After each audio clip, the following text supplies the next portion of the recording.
Hi mga ka-craze! It's 5 a.m. and we're heading to...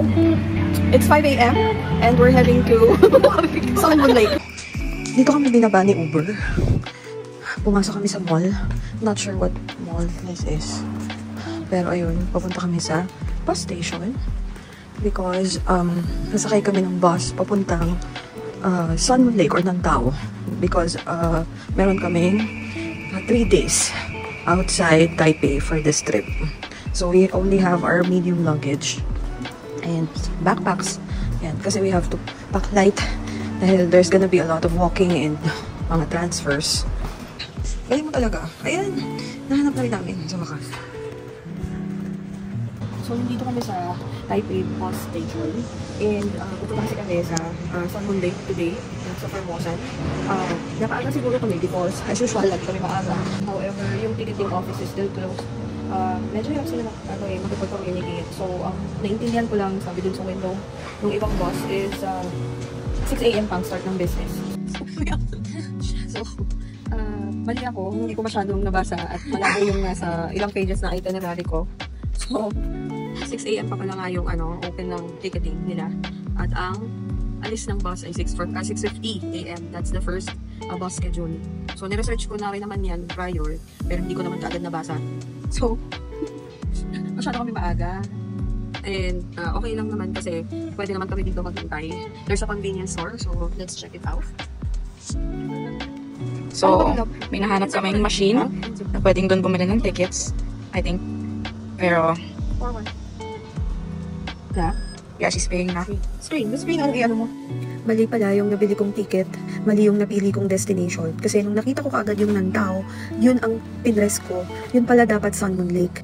And also, since hindi rin naman naka-indicate sa ticket namin yung bus number, in which alam ko naman na dapat 1833 to go to Salmon Lake. Akala ko, tama na yung nabili ko. And wala akong pag-aalangan na magkakamali ako. Patingin nga ako magbabasa. Ang expert. Si 610. O, at least 610 na. Alis na tayo. Ano to? 373. Fair. Fair yan. Tapos, may English option siya. okay. So, kasi based on my research, it's the fare is 470 NTD. Pero mukhang discounted siya. Nakalagay discounted fare. I don't know why. Baka senior ka daw kasi. Hindi, kasi baka dahil dito na ako bumili. Grocery shopping sa convenience store na aliw. And, yeah, When you buy there, you're gonna buy this. oh, you know, you have to buy the one with ICD and libre. Well, let's get the papaya milk because yan yung famous eh. Papaya milk, yeah. Let's try that. So, without ice na. Or, Hindi, we have to buy yung may ice. How much ba yun? So, this is our food. Ayan, we wait for dessert. Yeah. Oh, there's a lot pa pala na food eh. Oh, scallion. Sa mga may gusto ng scallion. protein ba to? No, yung yesterday na kinain natin.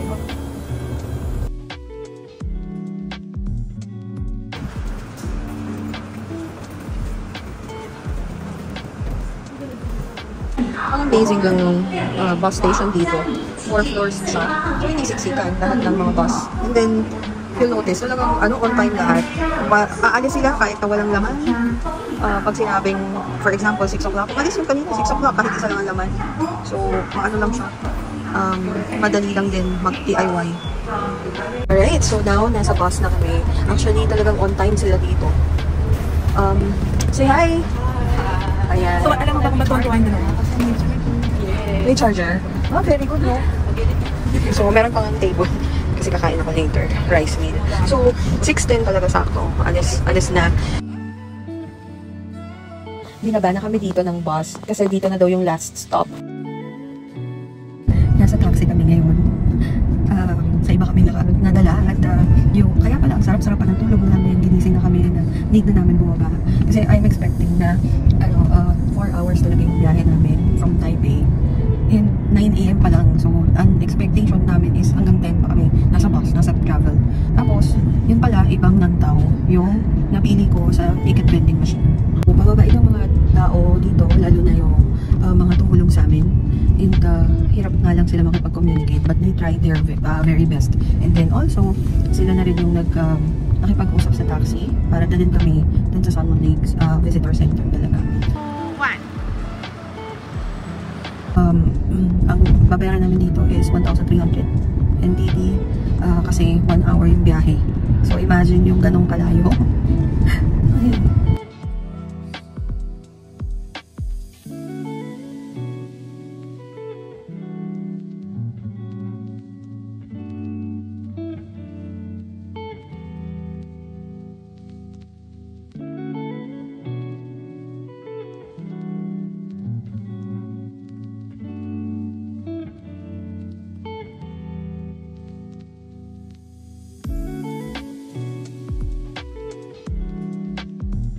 Ayan, nakakakita na ako ng liwanag. Nakikita ko na yung Sun Moon Lake. Ang ganda.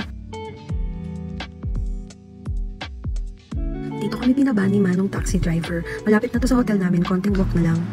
I think it's the one. Ito ba?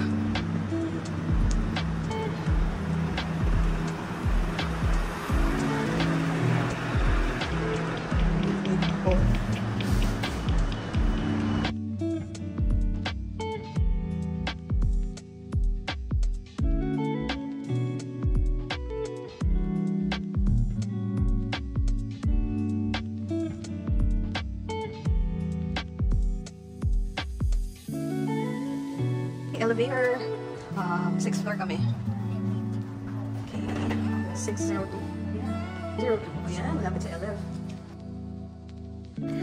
Ayan, pumasok na kami sa room namin. Na-surprise sila kasi hindi nila alam at wala silang idea kung anong itsura ng pag-i-stayan namin dito sa Sun Moon Lake.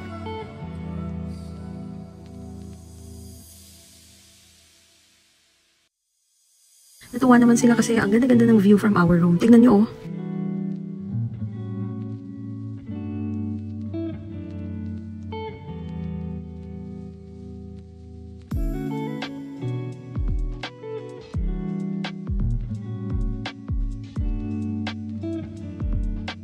Sa lahat ng mga pinagstayan namin dito sa Taiwan, ito lang ang nakita namin na may bidet.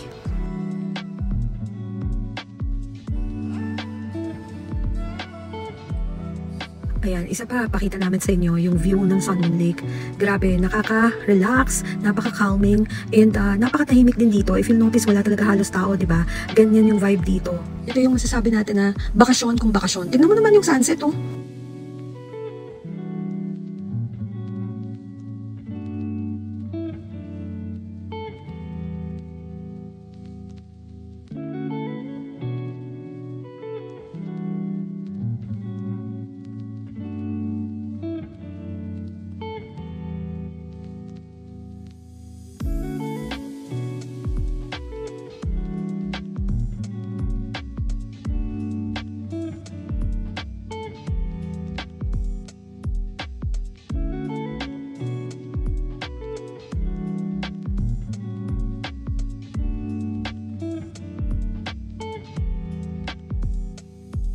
At pansinin nyo naman ang CR at ang banyo. Japanese style yan. At take note, may bidet. Nga pala, halos lahat ng mga hotel at B&B dito, hindi uso sa kanila yung bidet. Hindi rin uso sa kanila yung mga tabo-tabo natin. Kaya kayong mga pupunta dito sa Taiwan for the first time, dala kayo ng tabo. O kaya magsanay na kayo sa tissue.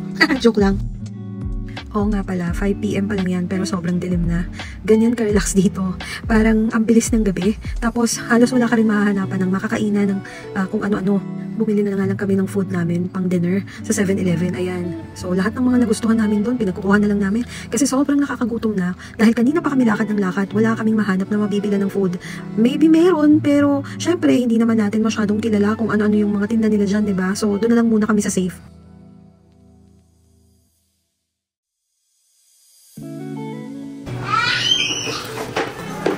Ito na lang, Sun Moon Lake. Perfect.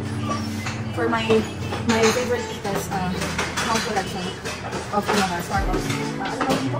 Destinations yun. Yeah. What about the Taiwan? No? No, baka meron na kasi siya. Saka Sun Moon Lake is something ito. I'll get it. Wait. Maybe I was reading. Wait.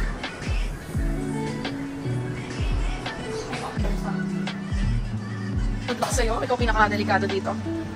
So see you at our hotel when we're opening the food and stuff. Bye. Ito na yung night view from our balcony. Hi mga ka-Cray! Ayan, so bakit ba parang Low energy. low ang energy ng mga ka-Cray? Eh kasi naman ang mga Cray ay gutom na gutom na. So for today's video o tonight's video, pakita natin ang ating mga haul sa 7-Eleven. Okay, so let's start. Labas na yan. Ano na yung mga... Okay, so first is hot pot. Okay, so this is a braised beef hot pot. So, ikaw tagabukas, do the honors. Okay, next, ano yung pagkain namin for tonight? Next is spicy curry rice with pork. Ayan. So, pag nabuksan na, saka natin ipapakita. Napaka, ng curry, saucy, parang yung, curry house. Okay. Curry. Ayan. Curry ba yan? Parang wala nang sabaw yung hot pot, ano? Ayan ko na. Okay, and then, syempre, dumayo dito para mag-Italian. Creamy garlic pesto with bacon and smoked sausage. Buksan na yan. Wow! Siyempre, dumayo mag-Italian food, diba? Oh, yan. Kanina yan, siyempre sa kanya. And, meron kaming, taran! Big bite na hot dogs. Courtesy talaga ng 7-Eleven. Okay, yan ang magiging ulam namin. So, these two are spicy. This one is cheesy cheese. This is the New York na regular kitchens ito. Okay? And then, next is pizza. Italian na naman. Siyempre, pag may pasta, may pizza. Okay, so let's open. Paray ng pizza mo. Nakalagay pa sa... Oh! Pizza. Pizza. What's next? Okay, so next, siyempre, sausage and egg cheeseburger. Yan ang mga... Oh, para sa'yo naman. Oh, yun na, mamaya. Isasama pa natin. Oh, next. Napay na to. Oh, sige. After na... Hindi, asan yung rice natin? Yung mga... baka kaya mo yung rice tayo. Kasi, mga ka-Cray, hindi pa kami nag-lunch. Eh, syempre, dinner and lunch, diba? Isama mo na yung merienda. Ayan. So, ito talaga yung mukbang. Oh, ayan. Kasi nabitin na kagabi, I bought 4. So, ano ba to? Papaya. Barbecue pork. So, 3 barbecue pork, isang pork sauce. Patikim naman ang pork sauce. Ayan. Oh, what else? What else do we have? Nako, ito. Napakasarap. Napakasarap ng papaya milk. So, hindi mawawala. At syempre, the best ang ice. Ano tawag dito? Ice walker ka.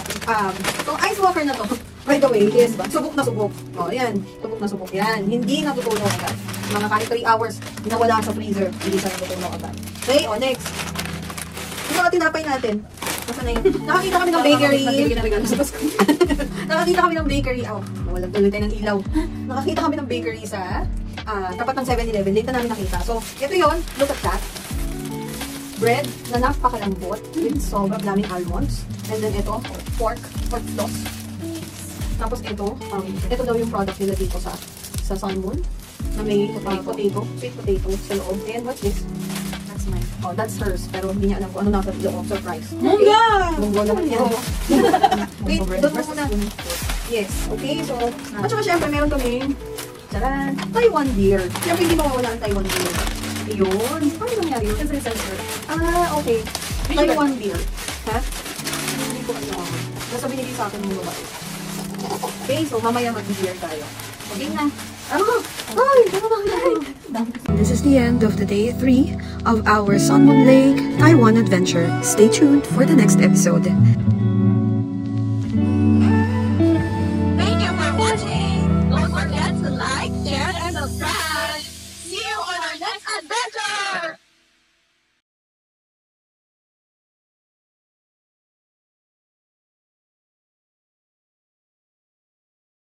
And this is the end of the day 3 of our Taiwan adventure here in Sunmoon Lake. Stay tuned for the next episode as we explore more of Taichung.